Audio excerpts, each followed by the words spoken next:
別怪他，別怪他，別再傷心對吧？從遇見的一剎，知足緊了嗎？別怪他，別怪他，別再敷衍對話。你返嚟啦！我們這一家。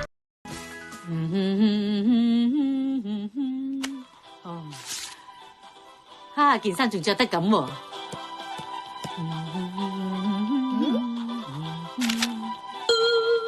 有請柬。而家又係今期興咩嘅時間？如果大家想走喺潮流嘅尖端，就千祈唔好人做咩你做咩喎。冬天着冬天衫呢個觀念太老土啦，希望大家可以打破呢個傳統嘅。阿金啊，陣間我要去買衫祝住人哋嘅婚禮啊，你陪唔陪我啊？好啊。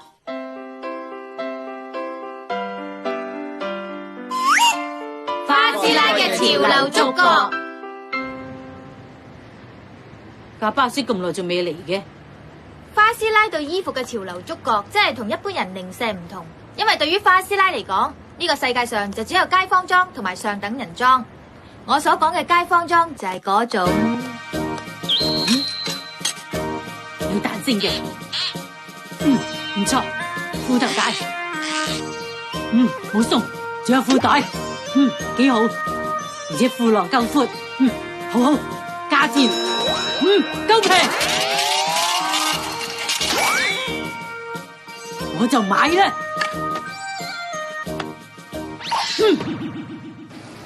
佢買街坊裝嗰陣，眼神充滿自信。不過，當佢要去買上等人裝嗰陣，就一定會目光呆滯。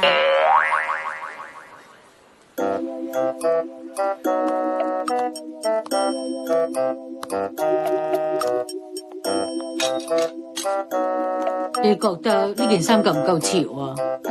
都唔錯啊，呢件睇落都幾好啊。係咩？你做咩啊？哎呀，究竟有咩辦法知道邊啲衫而家最興咧？哦，你想知啊？究竟呢件衫而家係咪好興咧？其實有冇啲咩簡單嘅標準可以俾我參考下？點解我唔明你講咩嘅？啲衫係用錢買嘅喎，咁用500yen可唔可以買到靚衫？定係用5000yen先可以買到咧？唔知又好似抵噶。唉，有咩標準啊？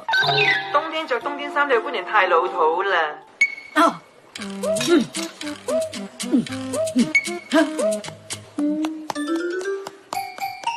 哎呀，快啲睇下呢件好抵啊！喂，呢件點啊？吓，你問我呢件呢，可唔可以令我潮啲啊？唔係咁噶，通常嗰啲好潮嘅人都會冬天係着春天嘅衫，夏天就着秋天新出嘅衫。但係呢件衫有向日葵喎。係啊，有向日葵咁啊點啊？如果提早買定，咪仲好咩？你喺度講咩啊？呢件肯定係夏天賣剩嗰啲啦。你又知係賣剩嘅？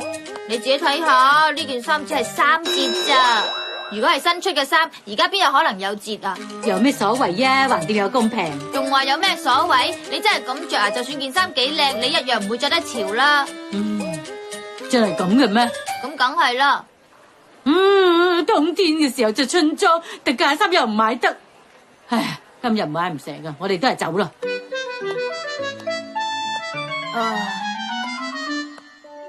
冇錯，花師奶買街坊嘢嗰陣，一定會充滿100%嘅信心。但係一要佢買高檔同平時唔着嘅衫，佢成個人都會變得好遲鈍噶啦。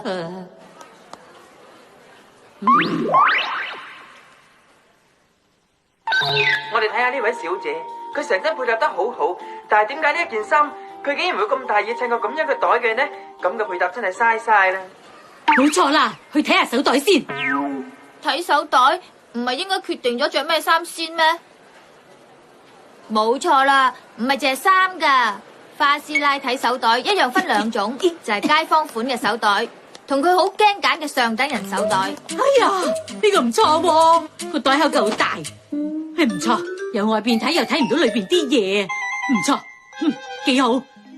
個袋咧出邊有一格，而入邊有2格，好啊。至於條帶嘅長度可以用嚟執咩，而且我又要用手拎喎，唔錯，價錢又合理，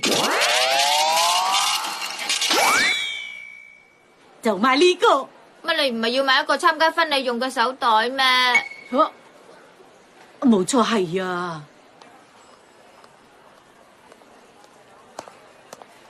啊，你睇下呢個都唔錯啊。嗯？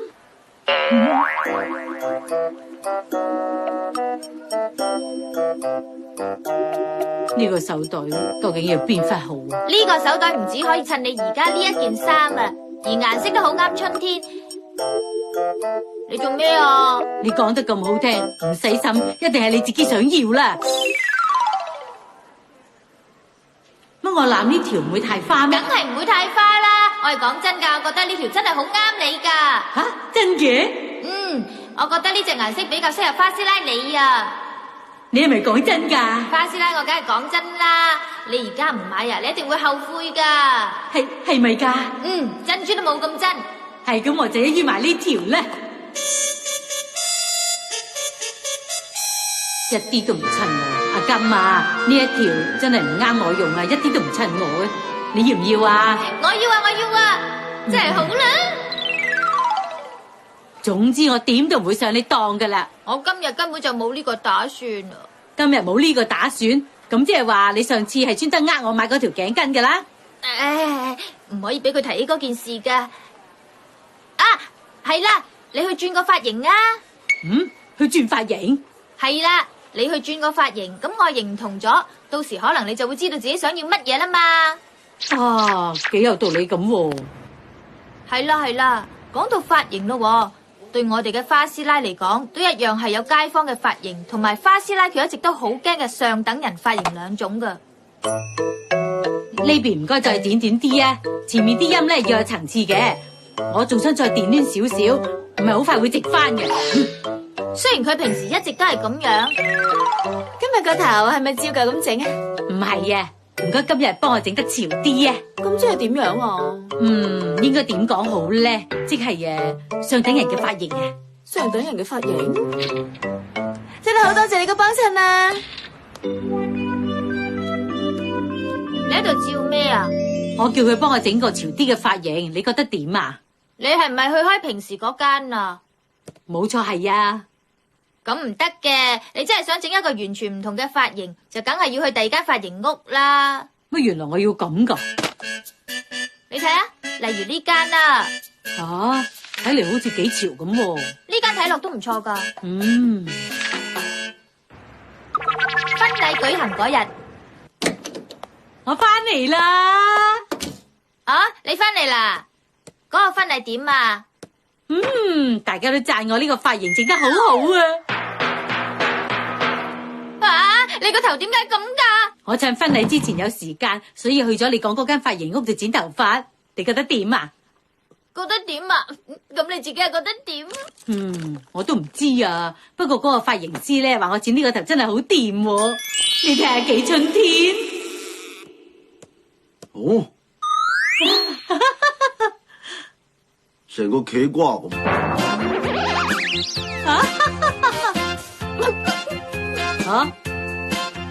花師奶除咗街坊嘢之外，乜嘢都唔識，真係服咗佢啦。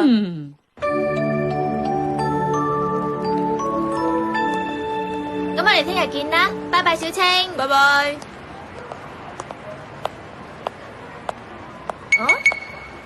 哇，佢真係好靚啊！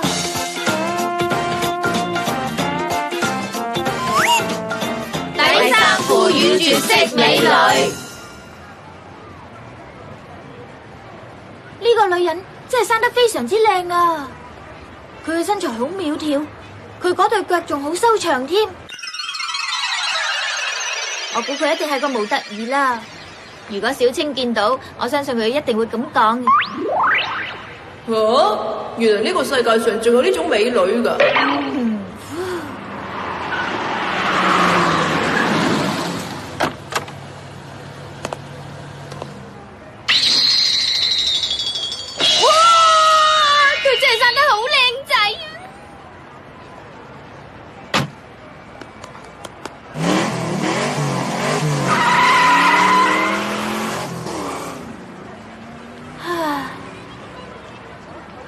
佢佢兩個真係好似荷里活電影入邊嗰啲男女主角啊！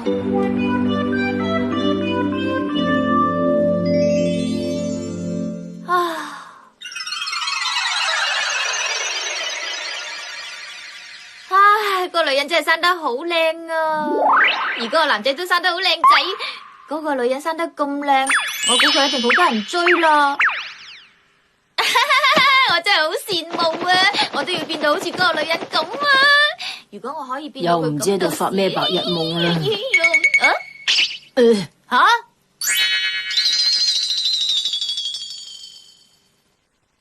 唉，阿雞，我哋兩個真係慘。吓？因為我哋都係俾嗰兩個人做出嚟咯。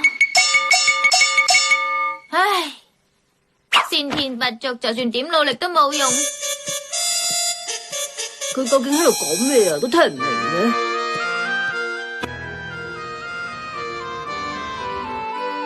好啦，唉，就算冇辦法變成佢，咁都可以變成接近佢，咁都好啊。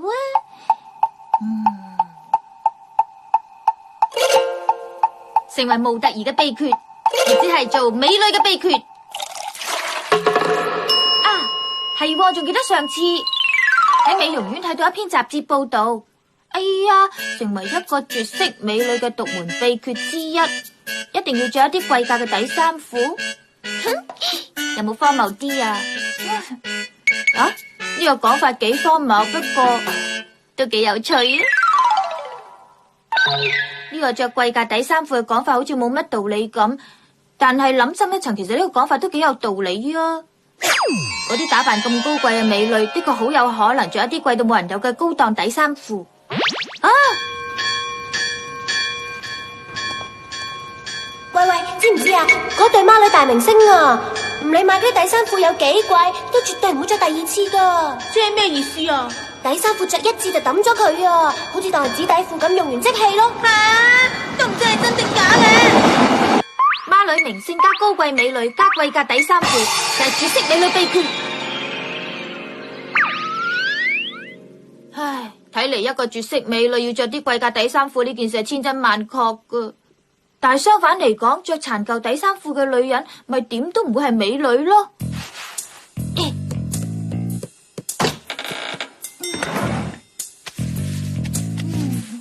有啦，好啦，聽日就着套殘舊嘅底衫褲返學校，睇下究竟會點，測試下會唔會令我變得冇咁靚呢？第二日，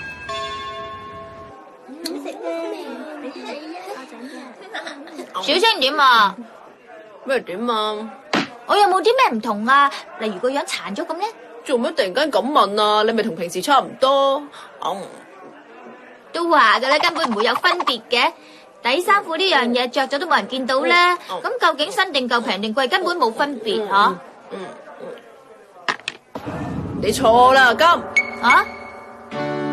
阿金，你唔可以咁諗噶，俾着我就唔係咁諗啦。啊？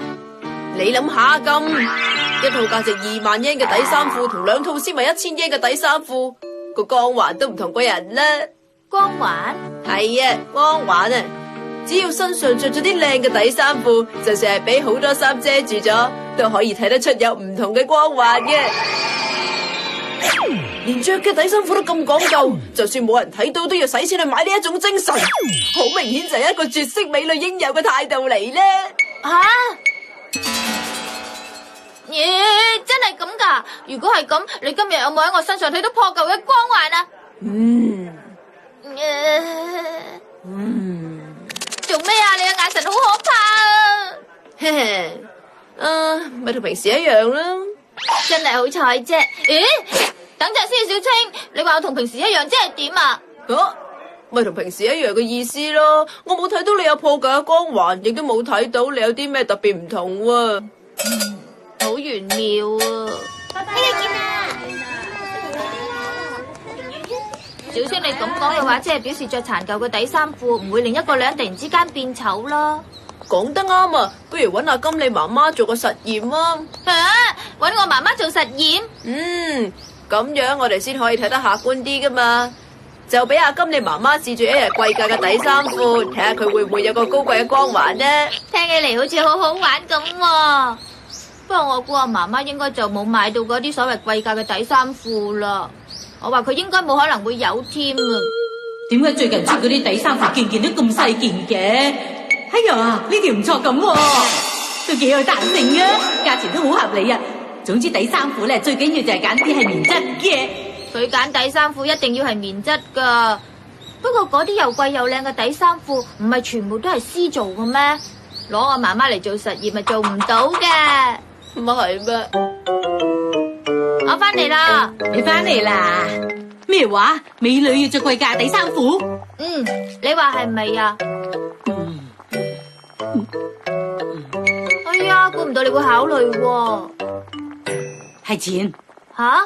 咁即係話要做個絕色美女，就要有翻咁上下錢先得啦。吓？因為有錢美女先至可以美容院做 facial，令自己更加靚，同埋着得起貴價嘅底衫褲啊！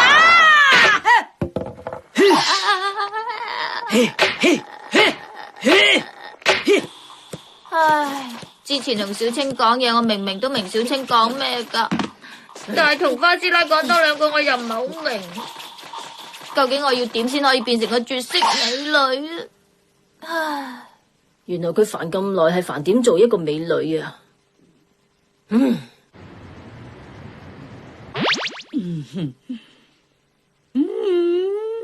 凡事每天都變更，誰亦盼望有一些如今。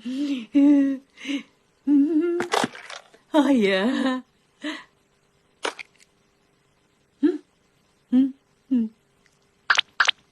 呢件點樣啊？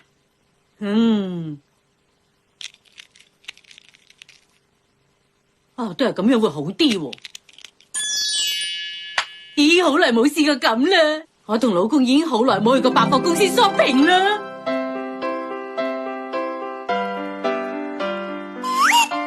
花生同花師奶 shopping。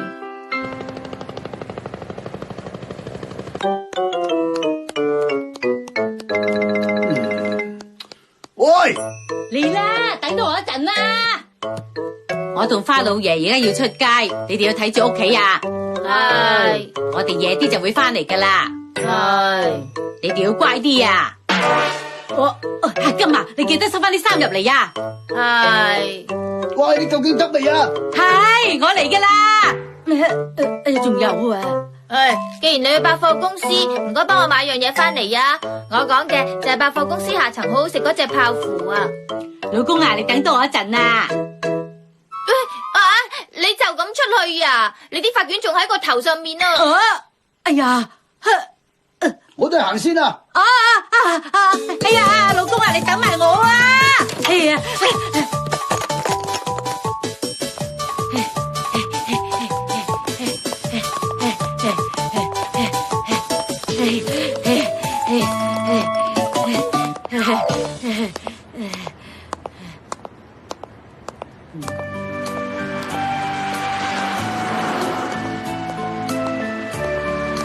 哎呀，老公有時睇起上嚟都幾型㗎喎。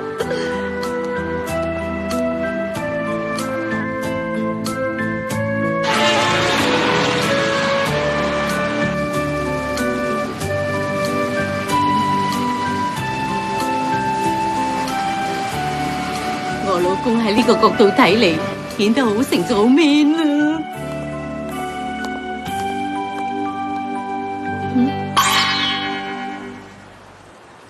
睇嚟真係一啲都唔似平時嘅老公，得閒兩公婆出嚟行下街都幾好。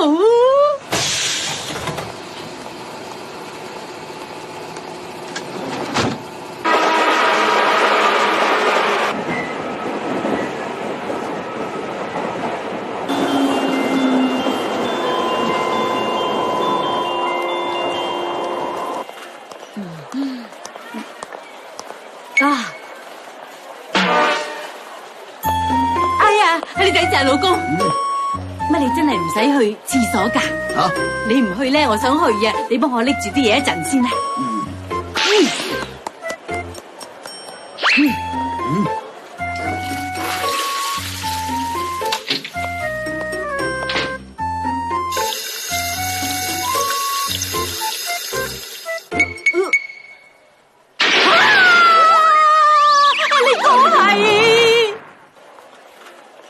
哎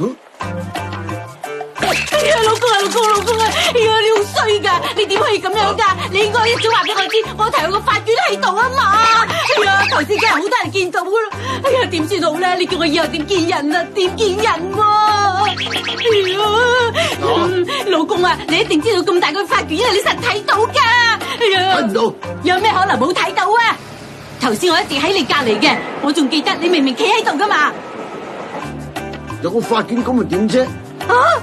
你喺屋企啊，成日都捲住個法卷噶啦。凡事每天都變更，咁係因為啊喺屋企啊嘛，而家去嘅街點同啊！呢個時間架車就快到站噶啦，快啲行。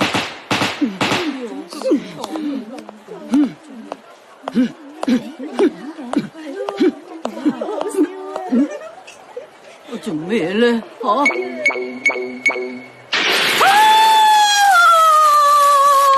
哎呀，有冇搞錯啊？哎呀，老公啊！老公啊，你有冇搞錯？咁都唔話俾我知？你無端端又嘈乜嘢？我頭先去廁所嗰陣時啊，特登捲起咗褲腳，點知原來唔記得咗放翻落嚟啊！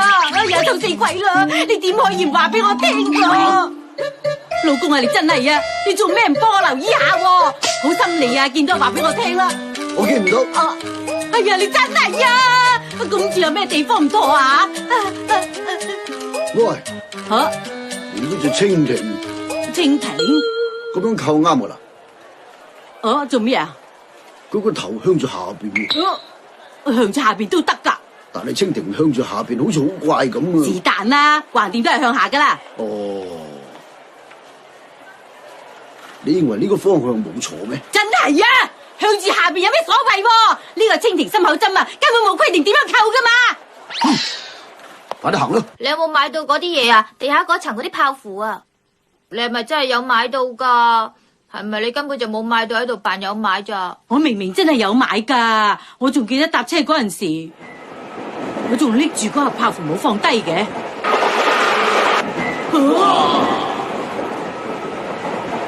點解嗰盒嘢會唔見咗都有噶？明明有買到噶喎。你咪將佢放咗喺行李架度咩？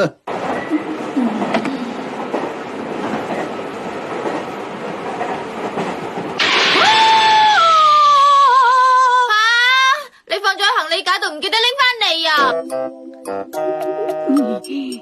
嘢老公啊，你做咩落車嗰陣時唔提我攞翻佢喎？你既然你真係好期待今日有泡芙食噶嘛？哎呀！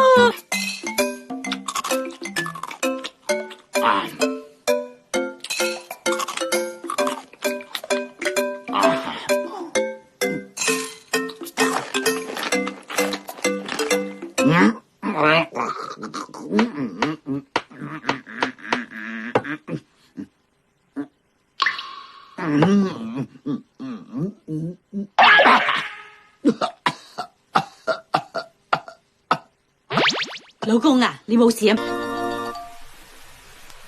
我們這一家